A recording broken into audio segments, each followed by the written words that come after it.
Gamers, how's it going? So we have a couple of updates in the game. We finally have a couple of rarities confirmed, the leaks confirmed basically for TENPAI, and we did actually get an emergency ban list. Now I was really hoping that they would not hit TENPAI in advance, but it's not that bad. So from when people are telling me in my Discord, yeah, they're gonna semi-limit the field spell.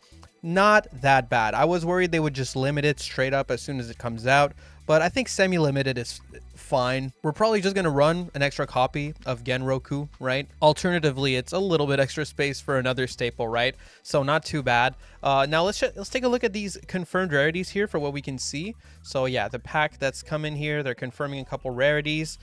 Basically all the leaks are confirmed, right? So we have a Transcendent Dragion. That's going to be UR. That's really not that bad. You can run 2 of this, but you also can get away with just 1. So far the tax not looking too bad. If I was Konami, I would probably make 3 TENPAI cards UR at the very least, especially if we're making Transcendent Dragon a UR, because you don't even need more than 1 copy realistically of this card, but that's probably going to be the one with the animation. Then other than that, we have the new Ritual Beast Link monster. Ritual Beast is getting its support, and it is going to be a significantly better deck. Am I a fan of Ritual Beast? No, but I mean, we're probably still going to cover it in some way, either in a deck showcase or something for the new pack. So, you know, I know there's a lot of fans out there for Ritual Beast. I don't get it. I don't understand why, but you know, I know they're out there, probably for the waifus, honestly. Then we have Goblin Biker.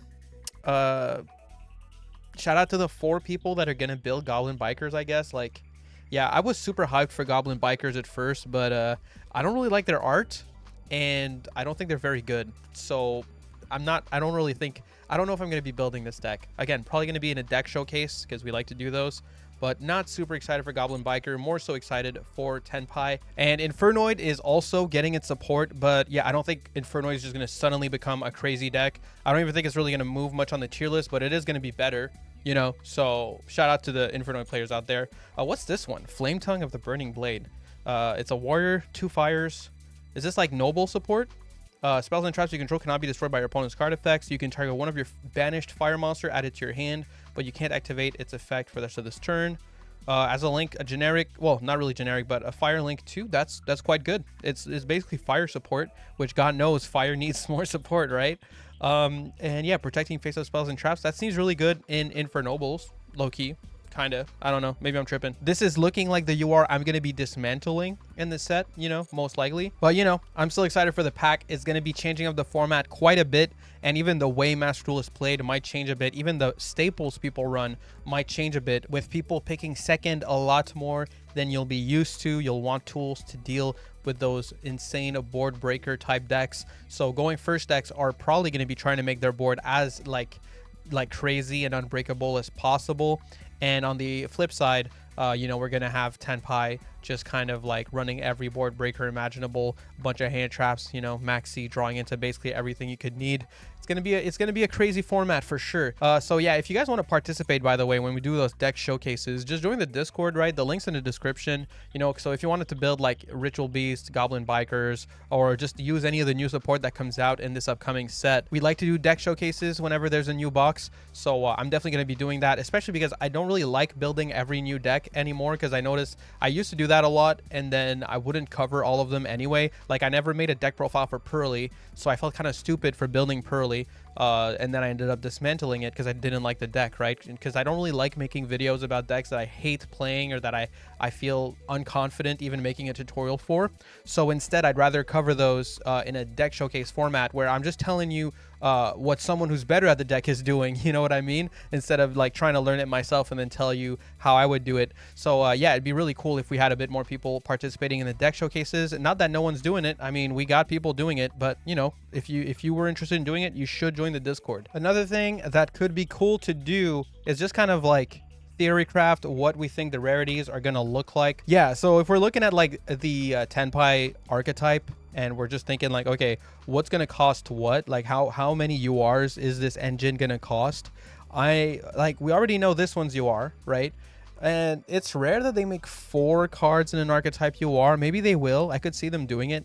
The thing about this archetype is almost every card except for the extra deck monsters and the trap, you run at max copies, right? Again, Roku, you run 2 or you can run 3. I mean, you might even run 3 with Sangan summoning. Honestly, I think we would still just run 2 Genroku. So it's hard to say which ones they'll pick for UR.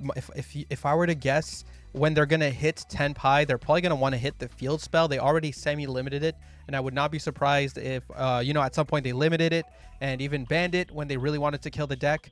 And because of that, I think that we might have this one as a UR and like Pydra, Chundra as UR, and maybe this Synchro here. So this one's like a 2 of almost always because it's really, really good. So it'd be like 1, then 2 of this. So this is like 3.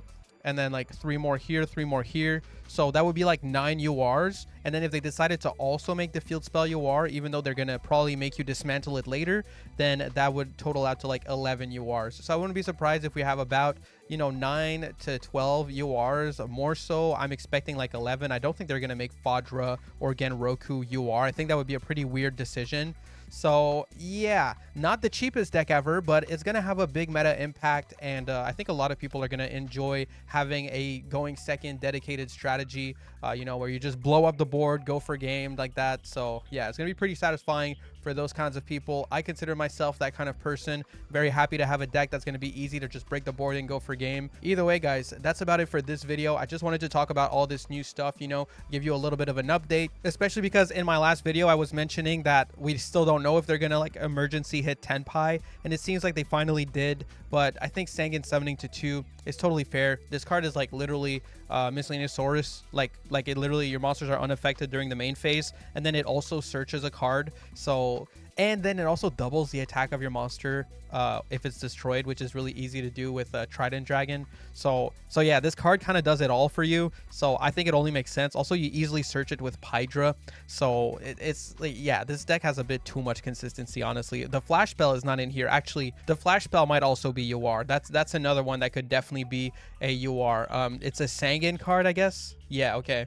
Yeah, so the Flash Spell Sangan Kaimen, this card searches, and if you activate it during the battle phase, you can search and then special summon a Tenpai monster from your hand. So yeah, this is definitely going to be run at 3, and this could be a good option also for them to put it UR, but I don't think I still expect the UR count to be about 9 to 12 total. Anyway, that's about it for this video. Just a little update. You guys have a good one. All right, peace.